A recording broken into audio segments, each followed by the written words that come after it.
Bien, un tema sumamente importante es la seguridad en unidad de endoscopía. De inicio yo iba a hablar un poco de lo que es anestesia en la unidad de endoscopía, pero creo que esto es un tema que de manera integral todos debemos de tener en cuenta. Yo quiero iniciar haciéndonos esta pregunta cada uno. ¿Seguro que tu paciente está seguro? ¿Seguro que estás seguro? ¿Estás seguro de lo seguro que puede estar tu paciente?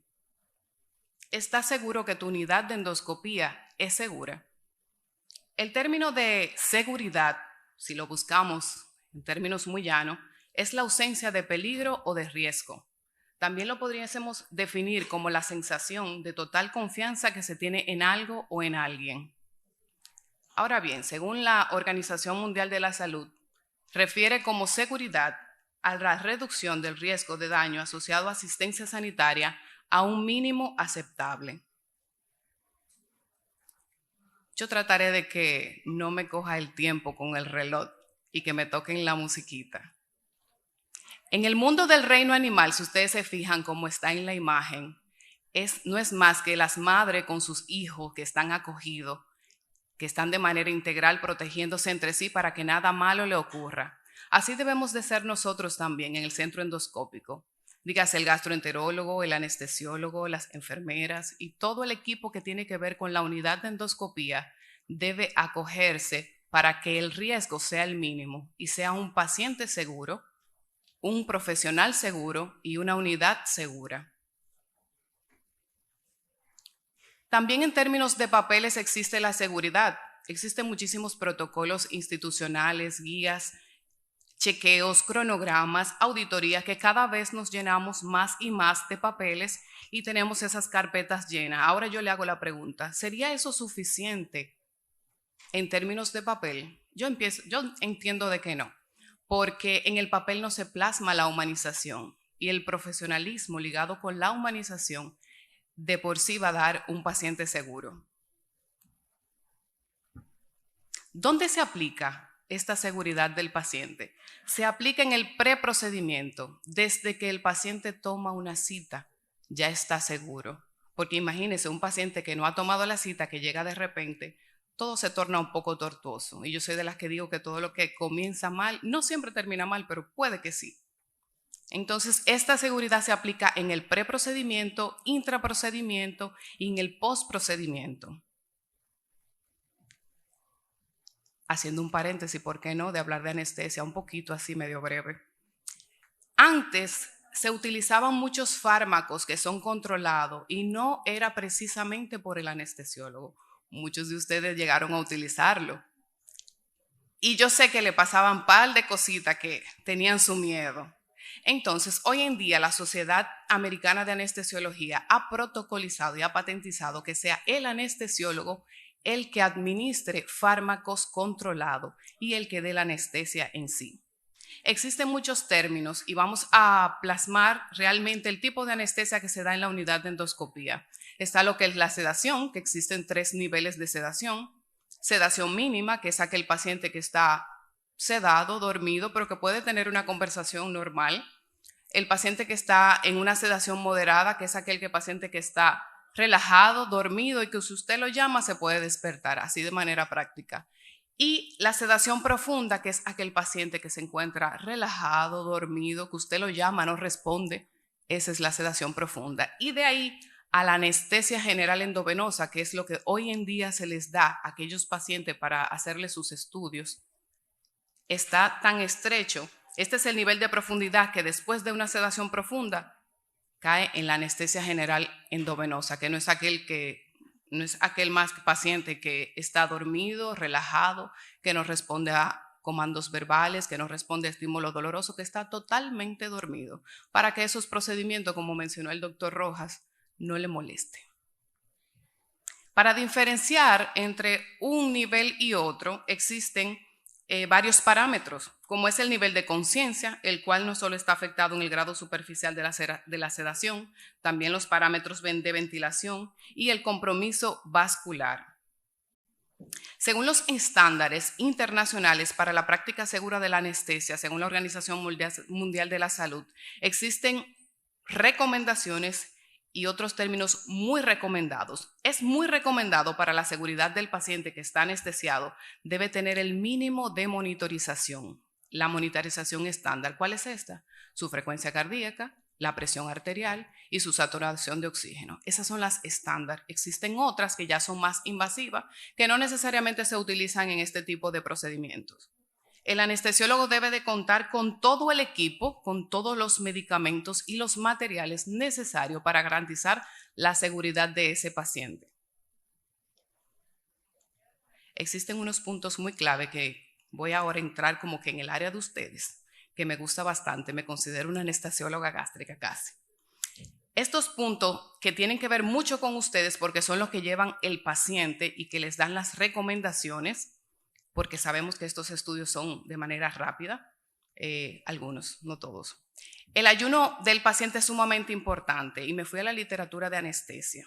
¿Por qué? Porque es un paciente que le acabo de decir que está dormido, relajado, que muchas veces no responde. Y esto es de suma importancia porque todo paciente con estómago lleno no debe ser dormido si no es una emergencia.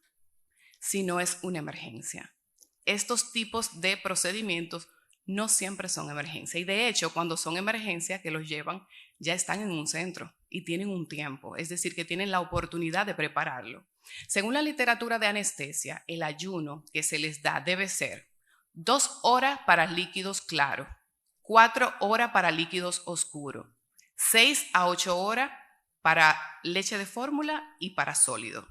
Es de suma importancia el ayuno, eso da seguridad al paciente. Los antecedentes del mismo, las evaluaciones y las analíticas. Ciertamente, muchas veces queremos diagnosticar a ese paciente. Doctora, pero que es joven. Sí, pero tiene una enfermedad cardiovascular. Entonces, la evaluación cardiovascular y todas las evaluaciones que tengan que ver con una enfermedad de base de un paciente debe ser llevada. No es que el anestesiólogo no lo va a hacer. Si tiene una evaluación cardiovascular, lo que te va a reflejar, o para nosotros lo importante es, no es que el cardiólogo me dé el apta, no es que el diabetólogo me dé el apta, es que yo necesito saber y ver a nivel de ese sistema que está tratado, cómo está, para yo utilizar fármacos que sean lo más conveniente y lo menos riesgoso para ese paciente.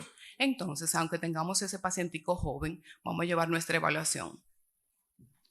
Eso da bastante seguridad. Existen otros puntos que es importante hablar. La gastroscopía. Aquí voy de nuevo a su área.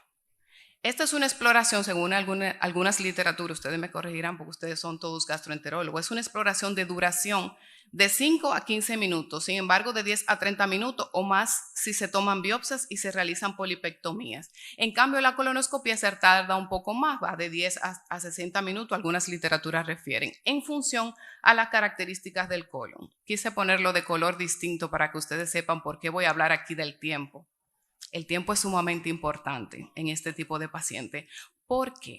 Porque es un paciente que no tiene vía aérea asegurada. ¿Qué quiere decir eso? Que el paciente no tiene un tubo endotraqueal, que no lo tenemos conectado a una máquina, que simplemente le ponemos la canulita de oxígeno o le ponemos esa mascarilla nueva después del COVID que ha venido, que a ustedes no les gusta porque el tubo no lo pueden pasar, yo lo entiendo, pero déjenme decirle algo que de hecho es la que nos gusta a nosotros, sencillamente porque en esa parte se concentra el oxígeno mucho mayor que en la canulita nasal, porque en la canulita nasal, señores, aunque podamos poner los litros allá arriba, 12, no es lo recomendable porque reseca mucho la cavidad nasal. Entonces, esa máscara facial que llegó nueva nos encanta a nosotros los anestesiólogos porque podemos subir todos los litros y no se reseca tanto y se concentra mucho el oxígeno y mantenemos una saturación 100%, que eso es seguridad del paciente. Entonces, aquí el tiempo es de suma importancia y en anestesia, un paciente sin vía aérea asegurada después de los 45 minutos, refieren las literaturas,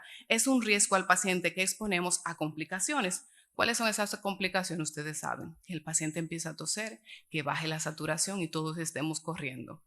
Existe una tasa de mortalidad para estos estudios que es un riesgo de muerte de 0.004%. Eso es poco, pero no quisiéramos entrar en esa tasa, ¿verdad que no? Entonces, el tiempo es de suma importante. Yo voy a hacer una nota acá.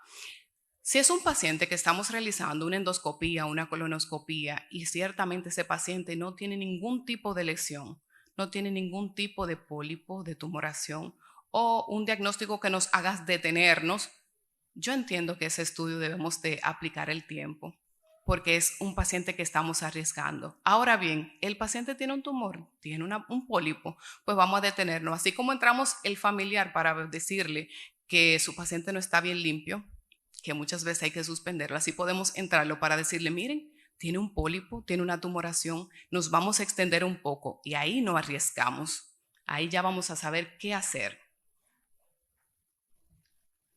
Los pacientes que acuden a una colonoscopia tienen el riesgo de inestabilidad hemodinámica, ciertamente. Perdón.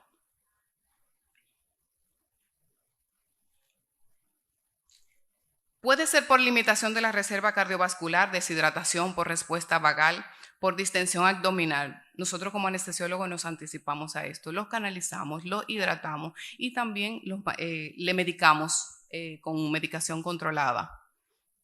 Existen otros puntos muy clave entre nosotros, entre la relación gastro y anestesia. Y es que cuando ustedes van a introducir el pólipo, el doctor que refirió del esófago de Barrett, que hay que detenerse ahí en esa área para ver esa unión gastroesofágica y diagnosticar ese esófago de Barrett, como se refirió el doctor. Cuando vamos de inicio a detenernos, ese minuto o minuto y medio que usted refiere que debe de detenerse para visualizar, si es de inicio y el paciente empieza a toser o a desaturar, yo les recomiendo, siempre que sea permitido por el paciente, seguir con el resto del estudio y luego de regreso detenernos en el área. ¿Por qué? Porque en anestesia la profundidad al inicio no lo está.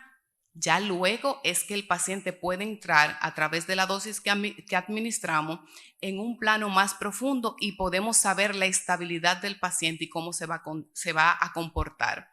Porque si muchas veces lo hacemos de inicio, va a ser tortuoso y realmente la seguridad del paciente y de nosotros mismos y de la unidad endoscópica no va a ser. Entonces vamos a tratar de hacerlo de regreso si el paciente nos lo permite. Ustedes suelen lubricar ese tubo para introducirlo y muchas veces mientras más lubricante mejor es porque va a pasar el tubo más fácil. Si el paciente está dormido y relajado no requiere tanto lubricante, no requiere ese exceso de lubricante. ¿Por qué? Porque ese exceso de lubricante se va a quedar en la vía aérea y eso irrita bastante. Y un paciente que muchas veces no tiene ninguna condición para que le baje la saturación, que no es asmático, que no tiene ningún tipo de condición respiratoria, se puede complicar tan sencillamente con el exceso de lubricante. Entonces vamos a ponerle un poquito nada más. La aspiración o succión. Esto es de suma importancia. Ustedes suelen lavar, suelen echar agua para visualizar y hacer ese estudio de calidad. Ahora yo les voy a comentar algo. Todo lo que ustedes le echen, vamos a retirarlo, porque recuerden que hubo un ayuno que les mencioné, que es importante. Imagínense que el paciente hizo el ayuno, pero nosotros no lo llevamos en ayuno. Entonces vamos a tratar siempre de estar aspirando, ya que si el paciente se va a realizar en conjunto con una colonoscopía, cuando se estén realizando la colonoscopía, que inflen aire, que le echen agua para visualizar, que le den el empujoncito para que puedan pasar esos ángulos que muchas veces se torna difícil. Esa agua que ustedes le dejaron, que no succionaron, va a subir. El paciente va a empezar a vomitar, puede hacer una broncoaspiración, el paciente no está seguro. Es decir, que vamos a tomar en cuenta esa parte.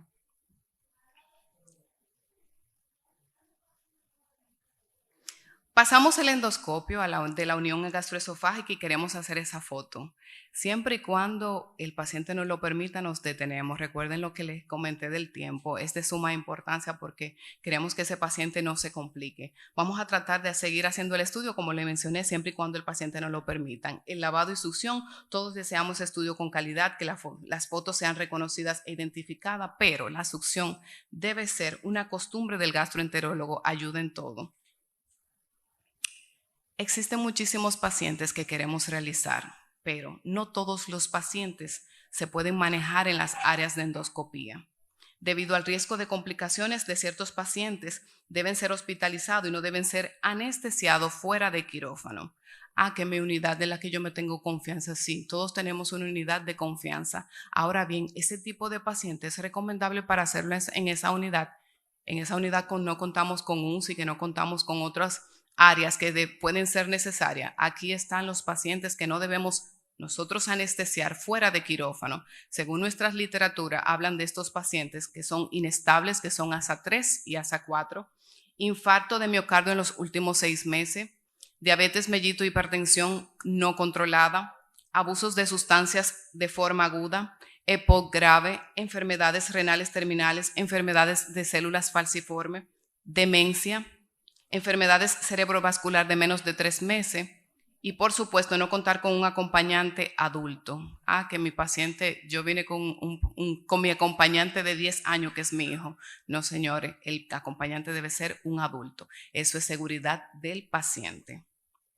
Nada, para finalizar, que no me han tocado el relojito, quiero dejarles con una frase muy hermosa que dice: equivocarse es de humano, ocultar los errores es una estupidez y no aprender de ello es imperdonable. Liam Donaldson, de la Alianza Mundial para la Seguridad del Paciente. No me quiero ir sin dejarles este chistecito. Este es el paciente que llega al gastroenterólogo y le dice: doctor, tengo un dolor de estómago que no se me quita. Le dice el gastroenterólogo: ¿acaso usted bebe mucho? Le dice el paciente: bueno, doctor, una copa antes de cenar. Dice el gastroenterólogo: ¿y cuántas veces ha cenado usted hoy? Bueno, son 6 veces que he cenado, es decir, que 6 copitas abajo. Muchísimas gracias.